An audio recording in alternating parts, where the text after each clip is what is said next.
खूप मनापासून आनंद होत आहे।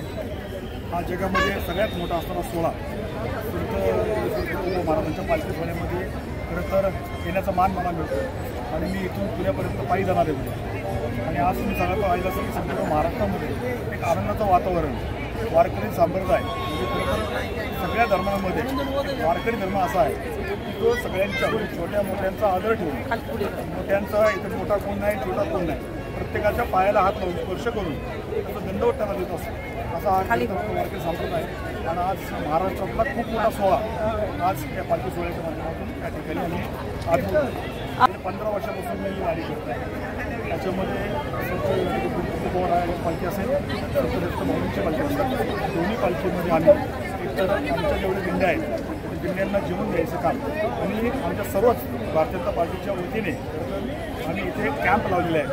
तर त्याच्यामध्ये मेडिकल कॅम्प असेल, हेल्थ चेकअप कॅम्प असेल आणि अन्न वाटप, फळं वाटप अशा प्रकारे जेवढी वारकऱ्यांची सेवा करण्याचा मान तर आम्हाला मिळतो तो मान आम्ही पूर्ण करण्याचं काम आम्ही करतो। आपण शहर अध्यक्ष झालेत आणि आता विठुरायाच्या चरणी काय मागणं आहे आपलं?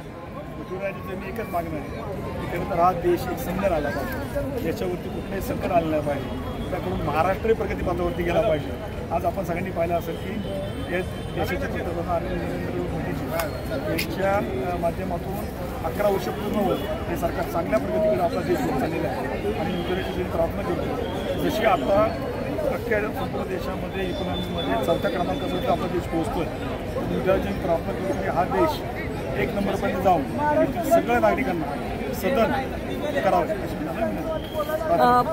प्रचंड गर्दी आहे वारकऱ्यांची, अशातच पाऊस म्हणजे चालू आहे आणि पायी पायी चालणाऱ्या वारकऱ्यांना आपण काय आवाहन करणार?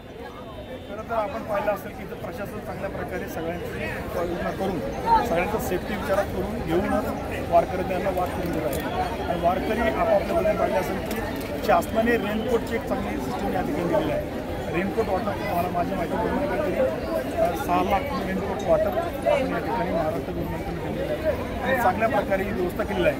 फक्त वारकरी यांना माझी विनंती आहे की आपण इथून आम्हाला विचार करत असताना आजूबाजूला जी वाहनं जातात त्या दृष्टीने तिकडे पाहून आपण रस्ता क्रॉसिंग करणे, तिथे बाजूला जाऊन बसणे, जेवणासाठी किंवा योग्य त्या ठिकाणी थांबणे अशी त्यांनी काळजी करावी। वारीच्या पहिल्याच दिवशी एका वृद्ध वारकऱ्याचा ॲक्सिडेंटमध्ये मृत्यू झाला, याबद्दल काय सांगणार? खरं तर दुर्दैवी घटना आहे, अशी घटना घडली नाही पाहिजे।